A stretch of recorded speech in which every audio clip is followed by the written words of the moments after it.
நேற்று இரவிலிருந்து தொடர்ச்சியாக எல்லையோரம் இருக்கக்கூடிய மாநிலங்கள்லையும் சில பகுதிகளிலையும் பதற்றம் தொடர்ந்து நீடித்தே வருகிறது அப்படின்னு தான் சொல்லணும். பாகிஸ்தான் தொடர்ந்து அத்துமீறிய தாக்குதலை முன்னெடுத்து வருகிறது. நேற்று ஓர் இரவில் மட்டும் இந்தியா பாகிஸ்தான் தரப்பிலிருந்து ஏவப்பட்ட 50 ட்ரோன்களை சுட்டு வீழ்த்தி இருக்கிறது. அவர்களுடைய அந்த ஏர் டிஃபென்ஸை முற்றிலுமாக சிதறடிக்கக்கூடிய சம்பவங்களில் இந்தியா இருந்தது அப்படின்னே சொல்லலாம். பாகிஸ்தான் எப்பொழுதெல்லாம் தொடர்ந்து அத்துமீறி தாக்குதலை மேற்கொள்கிறதோ அப்போதெல்லாம் தக்க பதிலடியை இந்திய இராணுவத்தினர் தொடர்ந்து கொடுத்து வருகிறார்கள். இந்த தருணத்தில் தொடர்ச்சியாக எல்லையோரங்களில் என்ன மாதிரியான ஒரு சூழல் நிலவுகிறது அப்படின்றத நம்ம பார்க்கிறோம். தற்போது தொடர்ச்சியாக குப்வாரால ஏற்கனவே எல்லை மீறி தாக்குதலில் இருந்தாங்க. எல்லையோர கிராமங்களில் இருக்கக்கூடிய அப்பாவி மக்களை குறிவைத்து பாகிஸ்தான் தொடர்ந்து தாக்குதலை மேற்கொண்டுட்டு வருது. தொடர்ந்து எல்லையில் அத்துமீறி தாக்குதல் நடத்தும் பாகிஸ்தான் இராணுவத்தினர் பொதுமக்களை நோக்கி தங்களுடைய தாக்குதலை முன்னெடுத்திருப்பதாக தகவல்கள் தெரிவிக்கின்றன. இந்தியா கடற்படை தாக்குதலையுமே தொடங்கி இருக்கிறது அப்படின்றது நேற்று இரவிலிருந்தே நம்ம பார்க்கக்கூடிய ஒரு தகவலாக இருக்கிறது.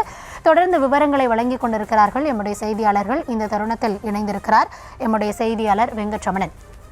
வெங்கட், ஆரம்பத்திலிருந்தே இந்த பதில் தாக்குதல் இது எல்லாத்துலேயுமே இந்தியா சரியான சாட்சியங்களை உலக நாடுகள் முன்பாகவும் நாட்டு மக்கள் முன்பாகவும் காண்பித்திருக்கிறது.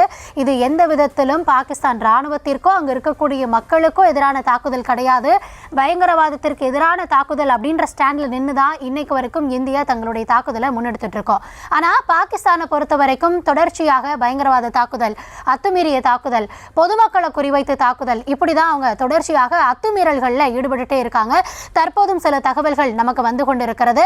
தற்போதைய நிலவரப்படி எந்தெந்த பகுதிகளில் தற்போது பாகிஸ்தான் ராணுவம் அத்துமீறிய தாக்குதலில் ஈடுபட்டு இருக்காங்க, நம்ம தரப்புல இருந்து என்ன பதிலடி கொடுக்கப்பட்டு இருக்கிறது?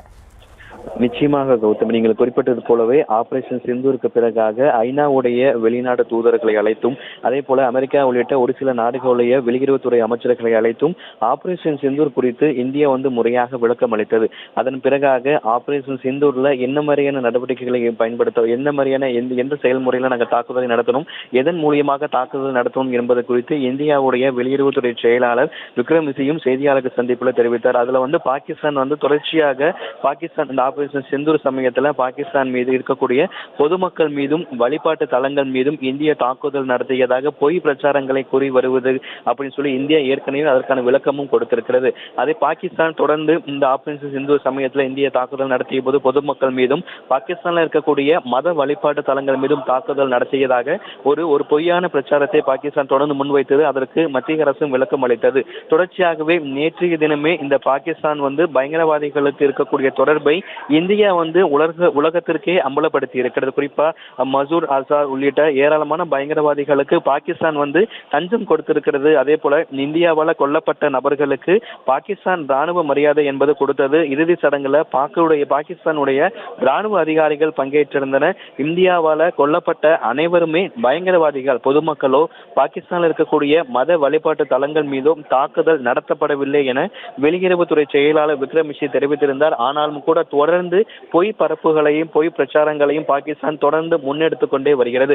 அதே போல சமூக வலைத்தளங்கள்ல பார்த்தோம் அப்படின்னா ஒரு பொய்யான பிரச்சாரத்தையும் பாகிஸ்தான் முன்னெடுத்திருக்கு. குஜராத்தில் இருக்கக்கூடிய ஹசிரா துறைமுகம் தாக்கப்பட்டதாக சமூக வலைத்தளங்கள்ல வேகமாக ஒரு வீடியோ, ஒரு காணொலி பரவி வரக்கூடிய ஒரு சூழ்நிலையில அந்த காணொலி என்பது 2021 ஜூலை 7ஆம் தேதி இருக்கக்கூடிய அந்த ஒரு காணொலியை தற்போதைய தாக்குதல் போல் சமூக வலைத்தளங்கள்ல ஒரு வீடியோ என்பது தற்பொழுது பரவி வருகிறது. பொதுமக்கள் யாரும் அதனை நம்ப வேண்டாம் என தற்பொழுது அது ஒரு போலி வீடியோ என தகவல் என்பது தெரிவிக்கப்பட்டிருக்கிறது. ஜூலை 2021 ஜூலை 7ஆம் தேதி நிகழ்ந்த அந்த எண்ணெய் டேங்கர் வெடிப்பு காட்சிகளை பகிர்ந்து ஒரு பொய்யான பரப்புரையை ஏற்படுத்த வேண்டாம் என்கின்ற ஒரு அறிவுறுத்தலும் பொதுமக்களுக்கு வழங்கப்பட்டிருக்கிறது. தொடர்ச்சியாக அதே போல எல்லையில் இருந்து பாகிஸ்தானியர்களும் தற்பொழுது வெளியேறி வருகிறார்கள். குறிப்பா இந்தியாவுடைய எதிர் தாக்குதலை அடுத்து எல்லையோரம் இருக்கக்கூடிய பாகிஸ்தானியர்கள் தற்பொழுது அவர்கள் கையில் கிடைக்கக்கூடிய பொருட்களை வைத்து அந்த வீடுகளை விட்டு தற்பொழுது வெளியேறக்கூடிய வாகா எல்லையிலிருந்து குடும்பமாக கையில் கிடைக்கக்கூடிய பொருட்களை வைத்து பாகிஸ்தான்கள் வெளியேறக்கூடிய ஒரு காட்சிகளும் தகவல்களும் நமக்கு கிடைக்கப்பட்டிருக்கிறது. தொடர்ச்சியாக இந்த பஞ்சாபில் இருக்கக்கூடிய அமிர்தசரஸ் விமான நிலையத்தில் ட்ரோன் தாக்குதல் மூலம் அந்த ட்ரோன் தாக்குதலை இந்தியா எப்படி தகர்த்தது என்பது குறித்தான ஒரு காணொலியும் தொடர்ச்சியாக அடுத்ததாக வந்து கொண்டிருக்கிறது. எல்லையில் தொடர்ந்து ஒரு பதற்றம் நீடித்துக் கொண்டிருக்கக்கூடிய ஒரு சூழ்நிலை தொடர்ந்து பொய்யான தகவல்களையும் பொய்யான காணொலிகளையும் அதாவது தகவல்களை தொடர்ந்து தொடர்ந்து சமூக வலைதளங்கள் மூலியமாக பாகிஸ்தான் அரசு முன்னெடுத்து தொடக்கத்தில் அவங்க என்ன சொன்னாங்க அப்படின்னா, ஆபரேஷன் சிந்தூர் சமயத்தின் பொழுது பொதுமக்கள் மீது தாக்குதல் நடத்தப்பட்டது, பாகிஸ்தானுடைய மத வழிபாட்டு தலங்கள் மீது தாக்குதல் நடத்தப்பட்டது என தொடர்ச்சியாக ஒரு பொய் பிரச்சாரங்களை கூறி வந்த நிலையில வெளியுறவுத்துறை செயலாளர் விக்ரம் மிஸ்ரி அதனை கடுமையாக மறுத்து பாகிஸ்தான் தான் தொடர்ந்து பொய் பிரச்சாரங்களை கூறி வருகிறது என தெரிவித்திருந்தார். குறிப்பாக பாகிஸ்தானுக்கும் பயங்கரவாதத்துக்கும் இருக்கக்கூடிய தொடர்பை இந்தியா தான் உலகத்திற்கு அம்பலப்படுத்தி இருக்கதாகவும் தகவல் அவர் ஒரு குறிப்பிட்டிருந்தார்.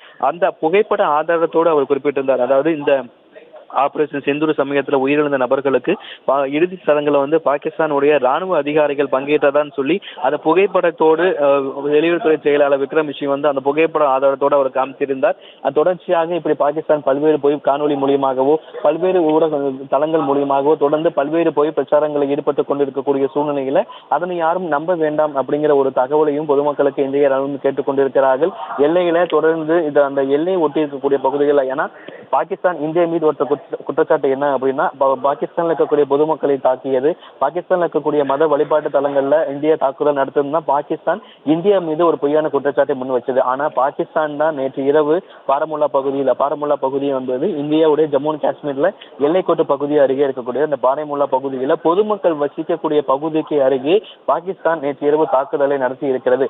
இந்தியா பொதுமக்கள் மீது இந்தியாவினர் தாக்குதல் நடத்துவதாக கூறி பாகிஸ்தான் பொய் பிரச்சாரம் சொன்ன அதே வேளையில இந்திய எல்லைக்கோட்டு பகுதியில பாரமுல்லா அப்படிங்கிற பகுதியில பொதுமக்கள் வசிக்கக்கூடிய இடத்திற்கு அருகே பாகிஸ்தான் அத்துமீறி ஊடுருவி ஒரு தாக்குதலை நடத்தி இருக்கிறது. இப்படி ஒரு பக்கம் பொய்யான பிரச்சாரத்தை முன்னெடுக்கிறார்கள், பொய்யான காணொலியை சமூக வலைதளங்கள் பரப்புகிறார்கள். ஆனால் அவர்கள் தான் உண்மையாகவே பொதுமக்கள் வசிக்கக்கூடிய பகுதிக்கு அருகே தாக்குதலை நடத்தி இருக்கிறார்கள். குறிப்பாக அந்த ஜம்மு அண்ட் காஷ்மீர் எல்லைக்கோட்டு பகுதியில் இருக்கக்கூடிய ஜம்மு, பாரமுல்லா, உதம்பூர் ஆகிய பகுதிகளில் குடும்பங்கள் வசிக்கக்கூடிய பகுதிக்கு அருகே தாக்குதலை நடத்தி இருக்கிறார்கள். அதன் பிறகாக தான் தொடர்ந்து விடியும் வரை அந்த பகுதிகளில் சைரன், அவசர காலத்திற்கான சைரன் என்பது ஒலிக்கப்பட்டது. ஒரு நீண்ட இரவாக இந்த இரவு என்பது கடந்து தற்பொழுது விடிந்திருக்கிறது. விடிந்ததுக்கு பிறகாக அந்த எல்லைக்கோட்டு பகுதியில் மற்ற இடங்களை காட்டிலுமே ஜம்மு அண்ட் காஷ்மீர்ல அந்த எல்லைக்கோட்டு பகுதியில் தான் தற்பொழுது பாதுகாப்பு என்பது மிக மிக பலப்படுத்தப்பட்டிருக்கிறது. டெல்லி, மும்பை உள்ளிட்ட இடங்களிலும் பாதுகாப்பு பலப்படுத்தப்பட்டிருக்கிறது. அந்த பாகிஸ்தான் எல்லையை ஒட்டி இருக்கக்கூடிய மாநிலங்களுக்கும் கூடுதலான அளவில் பாதுகாப்பு என்பது பலப்படுத்தப்பட்டிருக்கிறது. ஜம்மு அண்ட் காஷ்மீர், பஞ்சாப், ராஜஸ்தான், குஜராத் உள்ளிட்ட வெங்கட், தொடர்ச்சியாக களத்துல என்ன சூழல் நிலவுகிறது? தொடர்ந்து எல்லையோரம் இருக்கக்கூடிய பகுதிகளில் இங்கெல்லாம் தாக்குதல் தற்பொழுதும் நடக்கிறது. இந்திய ராணுவம் என்ன பதிலடி கொடுக்கிறது அப்படின்றத தொடர்ச்சியாக நீங்க விவரங்களை வழங்கிட்டு இருக்கீங்க. நம்ம தொடர்ந்து பார்க்கலாம் வெங்கட், ஒரு சிறிய இடைவேளைக்கு பிறகு.